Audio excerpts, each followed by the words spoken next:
नमस्कार। कैलाश मानसरोवर पर हमारी इस श्रृंखला में आज हम बात करेंगे यात्रा से जुड़े एक ऐसे विषय पर जिसके बारे में हम सभी को जानना और उस पर विचार करना चाहिए। क्या आप जानते हैं कि कैलाश पर्वत के पास मानसरोवर झील में डुबकी लगाने पर प्रतिबंध है। वहां जाने वाले तीर्थयात्री झील के जल को बाल्टियों में लेकर झील के किनारे खड़े होकर स्नान करते हैं। यदि कोई झील में उतरकर डुबकी लगाता है तो उस पर चीन प्रशासन भारी जुर्माना लगा सकता है। जुर्माना न देने की स्थिति में जेल भी जाना पड़ सकता है।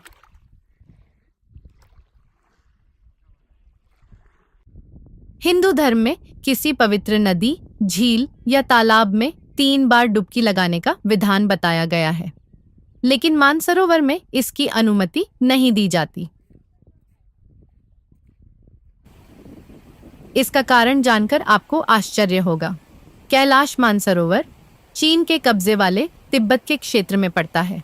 यह हिंदू के अतिरिक्त सनातन धर्म की अन्य सभी शाखाओं जैसे बौद्ध, जैन, सिख और तिब्बत के स्थानीय बौन धर्म के लोगों की आस्था का प्रमुख केंद्र है। भारत समेत दुनिया भर से हर वर्ष बड़ी संख्या में लोग कैलाश मानसरोवर की यात्रा के लिए जाते हैं। इनमें भारत और विश्व भर के देशों के श्रद्धालु और पर्यटक होते हैं। बड़ी संख्या में लोग नेपाल के रास्ते भी कैलाश यात्रा पर जाते हैं। यात्री पहले पवित्र कैलाश पर्वत का दर्शन और परिक्रमा करते हैं। उसके बाद वे मानसरोवर झील के तट पर स्नान करते हैं। मानसरोवर झील समुद्र स्तर से 15,090 फीट की ऊंचाई पर है। इतनी ऊंचाई पर मीठे पानी की कोई झील होना ही अपने आप में एक आश्चर्य है।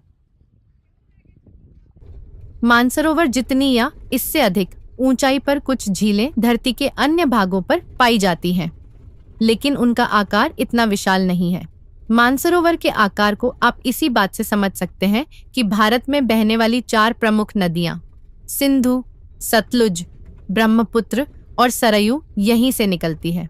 सरयू नदी नेपाल से होते हुए भारत में प्रवेश करती है।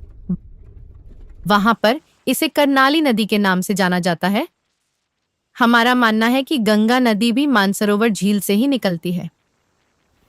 इस दावे के पीछे आधार क्या है?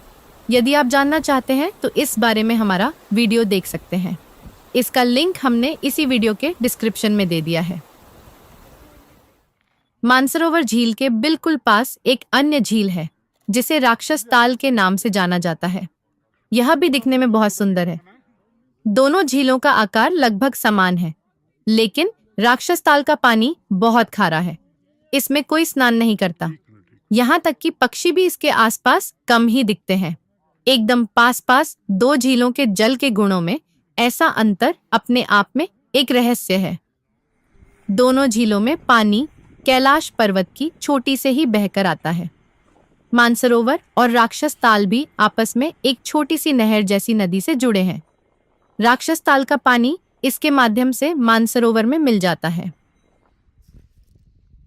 मानसरोवर में कुछ वर्ष पहले तक श्रद्धालुओं के डुबकी लगाने पर कोई रोक नहीं थी, लेकिन बाद में कुछ ऐसा हुआ कि इस पर पूरी तरह प्रतिबंध लगा दिया गया।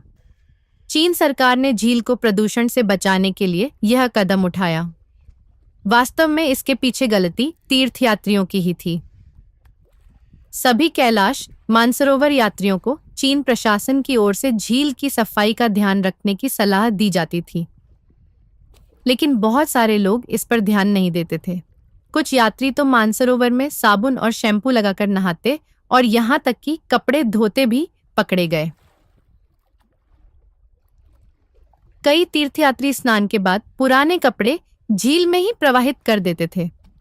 इससे झील का पानी प्रदूषित हो रहा था। इसके बाद चीन प्रशासन ने मानसरोवर में डुबकी लगाने पर ही पूर्ण प्रतिबंध लगा दिया। यह घटना हम सभी भारतीयों के लिए एक सबक है। मानसरोवर ही नहीं, हमें अपनी सभी नदियों, तालाबों, झीलों और जल के प्राकृतिक स्रोतों का ध्यान रखना चाहिए।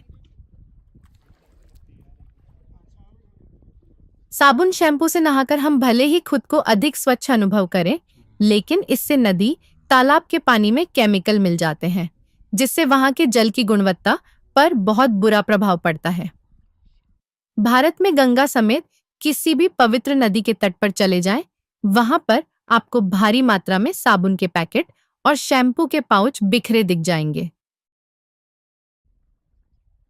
ज्योतिष शास्त्र के अनुसार नदी, झील, तालाब, कुआं, बावड़ी इत्यादि में गंदगी करने से आपकी कुंडली में चंद्रमा पर अशुभ प्रभाव पड़ता है। इससे व्यक्ति को मानसिक और शारीरिक कष्ट झेलना पड़ सकता है। जिस व्यक्ति की कुंडली में चंद्रमा कमजोर होता है, उन्हें अनजाना भय और मानसिक तनाव होता है। मानसरोवर नाम मानस और सरोवर शब्दों को जोड़कर बना है। मानसरोवर का संबंध मन से होता है। ज्योतिष शास्त्र के अनुसार व्यक्ति का मन चंद्रमा द्वारा संचालित होता है। मानसरोवर झील की यह कहानी अपने परिवार और मित्रों को बताएं। साथ ही नदियों, तालाबों में गंदगी बहाने के दुष्प्रभावों को लेकर भी जागरूकता फैलाएं। समाज में यह जागरूकता फैलेगी तभी हमारे देश में नदियों, तालाबों और झीलों का प्रदूषण समाप्त होगा। इस बारे में आपकी क्या राय है, हमें कमेंट करके अवश्य बताएं।